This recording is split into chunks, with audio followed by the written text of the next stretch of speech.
এই দুনিয়ার বুকে রব্বুল আলামিন সব নবীকে একটা করে দাওয়া মুস্তাজাবা দিয়েছেন, মানে যে দোয়া করলে কবুল হয়ে যায় সাথে সাথেই।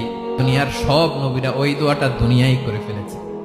বিশ্বনবী বলবেন, আল্লাহ ওই স্পেশাল দোয়াটা দুনিয়াতে করি নাই, আজকে আমি তোমার দরবারে দাঁড়িয়ে কিয়ামতের দিন ওই দোয়াটা করছি। আল্লাহ, আমার যে উম্মতের হৃদয়ে যাররা পরিমাণ ঈমান আছে, আমার একটা উম্মতকেও তুমি জাহান্নামে ঢুকাতে পারবা না।